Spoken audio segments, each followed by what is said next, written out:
ध्रुव हवा सीरियल के आज के एपिसोड में दिखाया जाएगा जहां पर नील और चाहत बात करते रहते हैं कि चाहत बोलते रहती है कि यह एन वक्त पर नवेली उस रिकॉर्डर को कैसे चेंज कर दी, वह समझ नहीं पा रही है। जिसके बाद वह नील को बोलती है कि तुम मेरे मोबाइल को पानी में डाल दिया और वहीं पर छोड़ दी।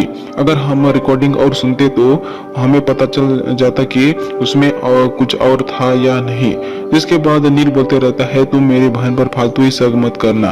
तो दोस्तों दूसरी तरफ जहां नवेली को उसकी माँ पूछती रहती है कि आखिर रिकॉर्डर चेंज करने में तुम्हारा कौन मदद किया। जिसके बाद नवेली बोलती है कि अपनी जो नौकरानी है ना सुनीता, उन्हीं ने ही मदद किया था। जिसके बाद सुनीता वहां पर आती है और सुनीता कहती है कि चाहत को मैंने बात करते हुए सुना कि वह नवेली के पर्स में मोबाइल छुपाई है रिकॉर्डर ऑन करके। जिसके बाद मैंने एन वक्त पर आकर नवेली को आगाह कर दिया और वह नवेली उस फोन में रिकॉर्ड हुए उसको चेंज कर दी जिसमें सुनीता का आवाज था, वह मदद की उसकी।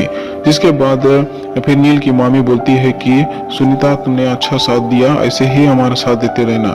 जिसके बाद फिर वह उसको जाने के लिए बोल देती है कृपा के रूम में वहां पर जाओ।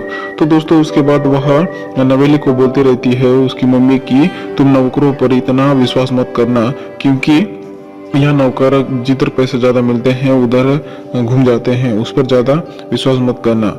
तो उसके बाद फिर बोलती है नवेली की पिताजी तो लड़के वाले को बुला रहे हैं, उसका क्या। तो उसके बाद उसकी मम्मी बोलती है कि कुछ भी बहाना बोल के हम टाल देंगे, लेकिन तुम सतर्क रहना।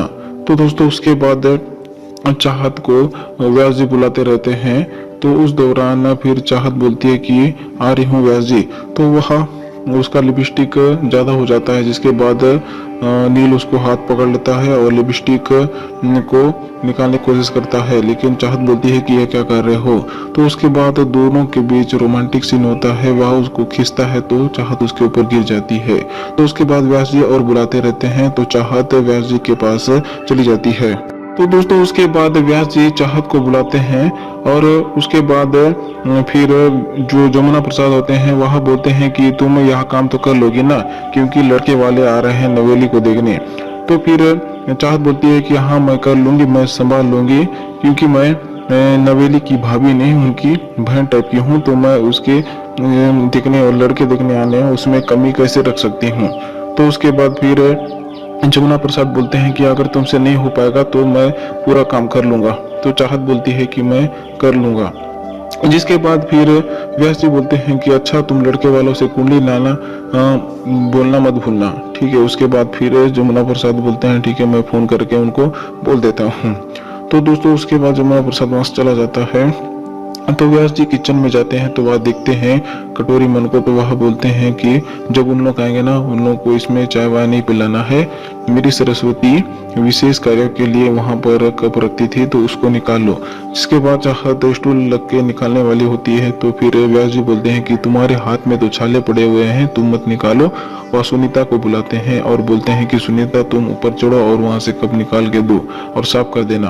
तो उसके बाद सुनीता सोचती है कि अगर मैं ऊपर चढ़ूंगी तो पल्लू छूट जाएंगे तो चाहत मुझे देख लेगी। तो उसके बाद वह चढ़ती है और वह एक निकालती है टिफिन जिसमें चावल भरा रहता है और वह कप निकालती रहती है तो उसका घूंघट निकल जाता है। तो उसके बाद वह उस कप को नीचे फेंक देती है जिससे कि चाहत उससे ना देखे। तो फिर वह बोलती रहती है कि बुआरी मुझसे गलती हो गई, मुझे माफ कर दो। तो फिर चाहत बोलती रहती है अब मैं क्या जवाब दूंगी व्यास जी को। तो उसके बाद वह सुनीता को बोलती है कि तुम इसे डस्टबिन में फेंक लो, मैं संभाल लूंगी। तो उसके बाद फिर वह अपना मोबाइल उस टिफिन से निकालती है और वह बोलती है कि मैं अगर दुकान जाके यह कप ले लूंगी और मोबाइल रिपेयर करने के लिए भी दे दूंगी। उसके बाद वह मार्केट चली जाती है। चाहत मार्केट जाती है तो वह कप ले लेती है, लेकिन उसे टाइम नहीं मिलता है मोबाइल रिपेयर करने के लिए। तो उसी दौरान वह एक लड़की के सैंडल टूट जाते हैं तो वह उसको लगाने चली जाती है। तो देखती है कि उसकी दोस्त निशा रहती है। तो वह अपने दोस्त को बोलती है कि निशा तुम इतने दिनों के बाद मुझसे मिल रही हो, तुम क्या कर रही हो आजकल।